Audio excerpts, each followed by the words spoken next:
Também aqui abordar o mesmo tema, aqui já fruto de reflexão por parte do senador Lindenberg, que acaba de ocupar a tribuna. E dizer, senador Lindenberg, que quando os adversários, enfim, criticam a vinda do presidente Lula para compor o ministério, inclusive colocando que a presidenta Dilma vai virar uma rainha da Inglaterra, etc., no fundo, os que fazem essa afirmação o fazem movidos por uma questão, senadora Vanessa, que se chama preconceito. Preconceito. Duvido que, se fosse um homem que estivesse lá à frente da presidência da República, se eles fariam essa afirmação com tanta ênfase.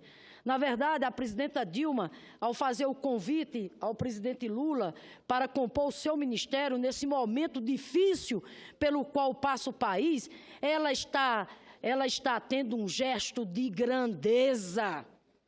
É um gesto de grandeza. Assim como é um gesto de grandeza extraordinário também o presidente Lula aceitar esse convite. Por isso, senhor presidente, eu quero aqui dizer que é com muita confiança e esperança que nós estamos recebendo a notícia de que o ex-presidente Lula decidiu aceitar o convite da presidenta Dilma para assumir a Casa Civil. Nós temos a certeza de que não havia pessoa melhor neste momento para ajudar o Brasil a sair da crise política e econômica em que o país se encontra. O currículo do presidente Lula, a sua história de vida, a sua trajetória político, fala por si só. Fala por si só, né? Ninguém pode negar que Lula é sim um dos maiores estadistas que esse país já teve. E ele hoje goza dessa condição pelo grande militante político que ele foi e que ele é, sobretudo pelo grande gestor, pelo maior e melhor presidente da República que esse país já teve até hoje. Eu quero aqui, inclusive, lembrar que foi ele o primeiro presidente a receber o prêmio de estadista global do Fórum Econômico Mundial. Foi ele que deixou o governo, depois de 8 anos, com mais de 80% de aprovação. E mesmo hoje, em meio a esse tiroteio dirigido contra ele, por parte da mídia monopolizada, por parte, inclusive, da oposição, por parte do Ministério Público e até da Justiça, mesmo assim, as pesquisas de opinião atestam disparadamente, para a maioria da população, ele foi o melhor e o maior presidente da República que o Brasil já teve até hoje. Então, a decisão da presidenta Dilma é mais uma prova do esforço que ela está fazendo no sentido de colocar o país de volta no caminho do desenvolvimento econômico, buscando o diálogo político. E é provavelmente por isso que a oposição está com os nervos à flor da pele, porque a oposição teme que a presença de Lula no governo ajude a retomar o desenvolvimento e, com isso, fazer com que o governo aumente novamente a aprovação popular para que, em 2018, Lula volte a subir a rampa do Palácio do Planalto. Faço questão aqui, senhor presidente, de lembrar, portanto, que a prerrogativa da escolha de ministro é uma decisão exclusiva de presidente da República. É bom que a oposição lembre-se disso. Tem uma presidente ainda. Ela se chama Dilma Rousseff. De acordo com a Constituição, é do presidente da República a prerrogativa de nomear, demitir ou escolher exatamente ministros. E aqui eu quero mais uma vez reafirmar: parabéns, presidenta Dilma, pelo gesto de grandeza que a senhora está tendo ao reconhecer as dificuldades pelas quais passa o país e acertadamente pedir a contribuição do ex-presidente Lula para ajudar o país a retomar o crescimento e retomar as conquistas sociais e econômicas que fizeram o nosso país ganhar as manchetes.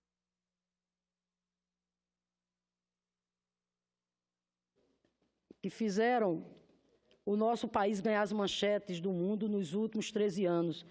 O presidente Lula, ao aceitar, como eu já disse aqui, teve outro gesto de grandeza. Aliás, para aqueles que ficam repetindo que o ex-presidente Lula assumiu um cargo no governo para ganhar foro privilegiado, tem a obrigação de esclarecer que ele não terá benefício jurídico algum com isso. Não se trata de um privilégio. Todo cidadão brasileiro tem direito ao duplo grau de jurisdição, no mínimo. Ou melhor, todos, menos aqueles que detêm o chamado foro privilegiado, já que estes só são julgados apenas pelo Supremo Tribunal Federal, sem direito a recorrer a uma instância superior. Então, esse argumento, como disse aqui o senador Lindenberg, é uma bobagem, né? Na verdade, é uma desculpa esfarrapada da oposição.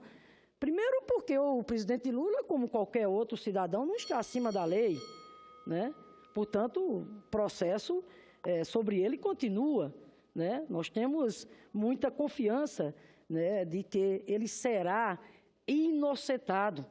Segundo, esse tipo de argumento fere, inclusive, né, a própria Corte, o Supremo Tribunal Federal. Então, senhor presidente, eu quero aqui, portanto, dizer que a vinda dele, né, é saudada, repito, por todos nós. E quero concluir, senador Jorge Viana, que presido os trabalhos, dizer mais uma vez que é compreensível porque a oposição, né, enfim, critique tanto a vida dele. É compreensível o nervosismo que toma conta exatamente da oposição. Porque a oposição, né, ela não pode tapar o sol com a peneira e ela sabe da capacidade política do presidente Lula. Ela sabe do legado, da experiência, né, que esse homem adquiriu ao longo da sua vida, inclusive, principalmente quando esteve à frente dos destinos desse país.